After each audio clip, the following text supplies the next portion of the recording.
여기 오늘 되게 많은 분들이 오셨는데 저를 아시는 분들은 알겠지만 제가 되게 어릴 때부터 들었던 말이 있어요.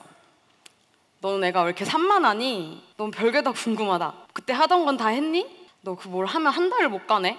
그리고 전 어릴 때부터 친구들이 산만아, 덜덜아, 칠칠아 이렇게 많이 불렀어요. 이런 말을 들으면서 살았던 이유를 전 잘 알아요. 제가 딴짓을 진짜 많이 하거든요.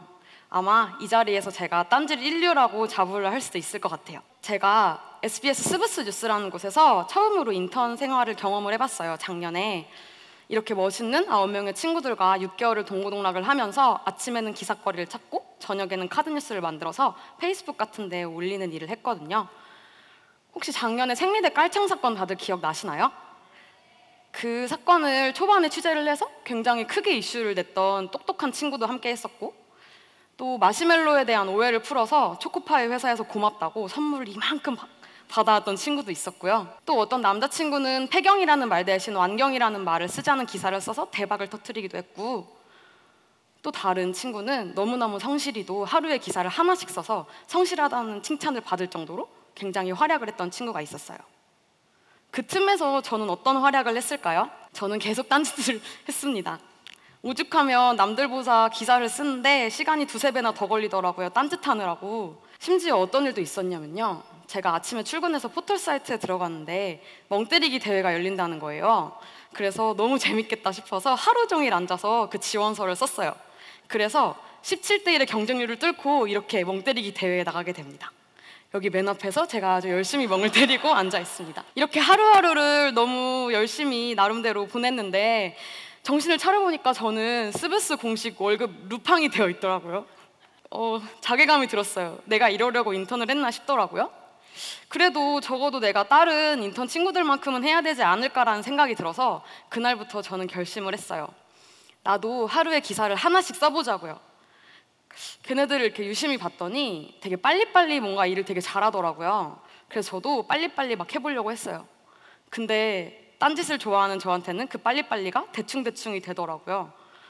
대충대충 기사를 썼더니 남들은 기사를 하나씩 쓸 때 저는 하루에 쓰레기를 하나씩 만드는 꼴이 되었습니다. 그래서 이건 아니다, 좀 빨리 다른 생각을 해보자 해서 머리를 막 굴렸어요. 근데 딱 생각이 난 게, 제가 딴짓은 좀 잘해도 어렸을 때부터 엄마가 저보고 머리 좋다는 소리를 되게 많이 하셨거든요. 그래서 내가 어려운 취재를 한번 해보자, 그래서 내가 이 사회의 반향을 크게 한번 일으켜보는 거야 라는 위대한 포부를 가지고 어려운 취재에 도전을 했어요. 그래서 아무 관심도 없는 정치, 사회, 경제 이런 것들의 이슈를 막 뒤졌어요. 근데 하나도 모르겠더라고요. 그래서 뭘 어떻게 건드려야 될지 모르겠어서 기사를 결국 하나도 쓰지 못했어요. 그래서 나 이제 글렀다 싶더라고요. 다른 방법을 생각을 해야 되는데 내일의 다루기가 알아서 잘하겠지 하고 집에 갔어요. 그리고 다음날 아침에 출근을 했는데 사람은 쉽게 안 변하더라고요. 아침에 회의로 다들 되게 바쁜데 저는 막 허벅지가 간질간질하는 거예요. 주머니에 핸드폰이 막 꺼내달라고. 그래서 슬쩍 꺼내서 트위터를 켰는데 이런 트윗이 있는 거예요. 오늘은 교수님이 양면성이 드러나는 사진을 찍어오라고 해서 열림교회가 닫혀있는 사진을 찍었다가 개박살이 났다고. 너무 웃겨서 막 한참 울었다가 갑자기 궁금해지는 거예요. 그래서 수화기를 들었어요. 여보세요? 열림교회죠? 거기 이름이 열림교회인데 맨날 닫혀있어요? 물어보고 진짜 힘들게 수소문 끝에 그 개박살 교수님을 찾아내서 정중하게 죄송하지만 왜 개박살을 내셨습니까? 라고 여쭤보기도 했어요. 그래서 이런 기사를 썼거든요. 처음에는 사람들이 이딴 게 기사냐 하고 욕도 되게 많이 했어요. 근데 갑자기 모르는 분이 제 기사를 이렇게 무단으로 퍼가시질 않나, 거기에 7,000명이 넘는 사람들이 제 기사에 막 반응을 해주는 거예요. 저는 이걸 보고 기세등등해졌어요. 그래서 그때부터 저는 자신 있게 본격적으로 딴짓을 시작하게 되었어요.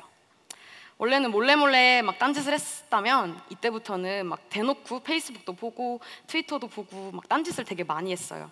오죽 볼 게 없었으면 옛날에 있었던 그런 제보함을, 아무도 안 본 그 제보함을 막 뒤적뒤적 거리기도 했어요. 그러다가 옛날에 누가 읽고 답장을 안 했던 메시지 하나가 딱 눈에 들어왔어요. 3년 동안 유학을 하면서 그렸던 그림을 한국으로 배송하는 도중에 잃어버렸다는 거예요. 심지어 이렇게 멋있는 그림이었어요. 저는 너무 이게 아쉽다, 안타깝다는 생각이 들어서 우리가 이 기사를 써보자라고 말을 했는데 사람들이 다들 야, 그거 어떻게 찾아? 뭐 이미 딴 데서 기사도 썼네 이렇게 말을 하더라고요. 저는 그래도 기사를 썼어요. 이렇게 밑에 프랑스어로 번역을 달아서요. 그리고 2주 뒤에 저는 이런 메시지를 받게 됩니다. 정말 운이 좋게도 제가 쓴 기사가 프랑스까지 퍼져서 그 현지에서도 굉장히 이슈가 되고 그림을 찾았다는 너무 기쁜 소식이었어요.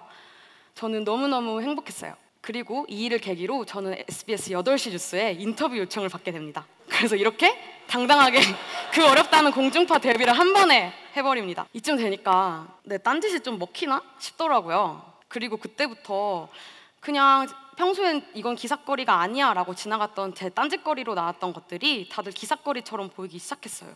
그래서 이렇게 아무것도 쓰지 못했던 그 월급 루팡이었던 제가 이렇게 많은 기사들을 쓰게 되었던 것 같아요. 뭔가 대단한 메시지를 주는 건 아니지만 저만의 그 딴짓거리를 통해서 굉장히 오다록 냄새가 나는 기사들을 많이 쓸 수 있었던 것 같아요. 더 많이 보고 싶으시면 집에 가시는 길에 스브스 뉴스 오다록이라고 쳐보시면 많이 나옵니다. 이것도 벌써 1년 전 이야기예요. 저는 아까 말씀드렸듯이 인턴만 지금 4번째 하고 있어요. 친구들은 저를 만나면 부장님 오셨습니까? 하고 인사를 해요. 인턴 부장이라면서요. 그러면서 물어봐요. 인턴 하니까 어때? 많이 배운 것 같아? 이렇게 해요. 그럴 때마다 제가 이렇게 말해요. 내가 부장 될 때까지 배운 건 어딜 가든 무얼 하든 날 잃지 않는 게 제일 중요한 것 같다고요. 생각해보면 저희는 이런 말을 들으면서 사는 것 같아요. 학생일 때는 학생답게 좀 해라고 하고 잘하고 나면 갑자기 어른답게 하라 그래요. 이렇게 저희는 평생을 어떤 역할을 강요받으면서 사는 것 같아요.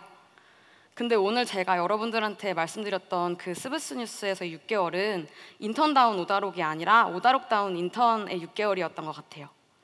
여러분들이 제 발표를 들으시고 이 생각을 하셨으면 좋겠어요. 우리 그냥 우리답게 어딜 가든 잘 하자고요. 감사합니다.